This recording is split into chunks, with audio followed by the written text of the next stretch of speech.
Senator Josh Hawley was the only senator to vote against a resolution on Wednesday supporting Finland and Sweden's entry into NATO. The Senate approved the resolution in a 95-1 vote. Senator Rand Paul voted present, according to The Hill. The Senate defeated an amendment put forth by Rand Paul to the resolution backing Finland and Sweden's entrance into NATO, which sought to emphasize that Article 5 of the Military Alliances Treaty does not supersede Congress's ability to declare war. Okay, so we're back in this conversation that we were having at the start of the Ukraine war. The left, many parts of the left, were raising whether or not the temptation to the conversation about expanding NATO was a provocation of sorts. Not that it justified Russia's invasion, but it was part of this bigger story. And there had not been a lot of that made it into the mainstream critique. And now we're seeing a doubling down of some of the kinds of behaviors from the West that arguably precipitated the Ukraine conflict in the first place. What's the reasoning here? Right. I mean, I think as you distinguished just now, there's a difference between something being justifiable and something being preventable. Mm-hmm. And I do think that, as I said earlier on this show, there were a lot of things that the United States and the West could have done to prevent Putin from doing what he'd done if they had been more amenable to actually negotiating or speaking to Putin. I think this is very stupid. I think, if anything, it's a great PR victory for Putin. He can just point to this and say, this is exactly what I was talking about. And I also think that it's quite pathetic that there's such bipartisan embrace of expanding NATO, and we also had a resolution which got broad consensus, which was saying that NATO countries had to dedicate at least 2% of their budgets to the military. So this kind of bipartisan embrace of militarism and hawkishness is really disturbing. Yeah.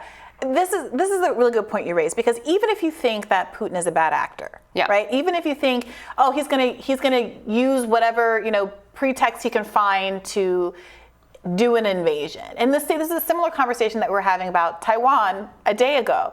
If you believe that's the case, why would you offer him up pretexts that are plausible to justify a whole host of other kind of behaviors on? And people were talking about this in the context of Taiwan, saying that it was that, one particular very online Chinese journalist who was really escalating a lot of the discourse around Nancy Pelosi, who escalated the threat that, she could be shot out of the sky, in part because it behooves China to be able to push the narrative that there is U.S. imperialism going on, and they are moving in on Taiwan, and we do have to have, more air flights over the territory and all of those kinds of things. If you don't want them to be able to do that and make those kinds of arguments, then why do you keep setting up these kind of provocations?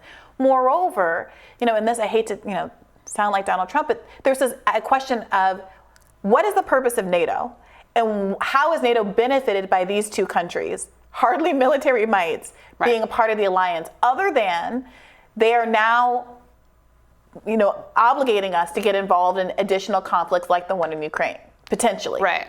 I mean, I think that what you just mentioned is really key, because why is the U.S. handing these kind of rhetorical, symbolic victories to Putin and to China?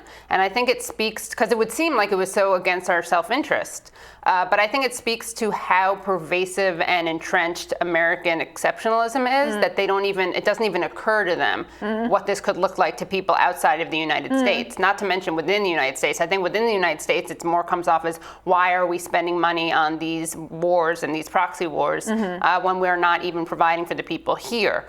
But I do think that it's true that these things that should be embarrassments, I think that they're so, American politicians are just so entitled, they're so insulated, they have no regard for how the rest of the world sees us. So that's why I think they keep doing these things that, again, just play, people always talk about the Russian playbook. Well, this is great for the Russian playbook. I mean, they're the ones talking about NATO expansion, and look what we do. Yeah, we're writing the Russian playbook. Yeah, exactly. Seriously. So it is pathetic that you get one senator who's a Republican. I mean, it's pathetic to watch the right being able to kind of carve out this space that really the left should be in. And then some people are like, oh, well, obviously it's a bad thing to do if people on the right are doing it. No, there are people on the right are can be isolationist. They can oppose certain things for the wrong reasons. That doesn't mean that you should be pro-war. Yeah, and to be fair, it's overwhelmingly bipartisan here. Yes, this one is. It's the outlier turns out to be on the right. But it is frustrating, I gotta say. We're sitting here two Bernie broads. It is frustrating that the left flank isn't represented in that outlier group. Right. Either. At all. Yeah, I mean, Ilhan Omar said some things at certain points about the war, about sanctions. Cori Bush voted against something at one point that was impressive. I honestly can't remember which thing it was. But it was something anti-war-ish. And I think that there's been a real, you know how Trump kind of broke people's brains, liberal brains? I also think that Putin has broken people's brains. Well, certainly. And of course, they conflate the two of them thanks to liberal homophobic tropes about them being boyfriends. Yeah. Oh, take me back, Katie. Don't take me back. We got past that. Well, journalist Glenn Greenwald said in a tweet yesterday that Bernie Sanders can no longer pretend to have anything resembling a left with foreign policy, as opposing NATO's expansion was for a long time mainstream liberal view that now only Holly and Paul will get near. Yeah, it's hard to disagree with that. I mean, Glenn's been a watchdog on these kind of things for a very long time.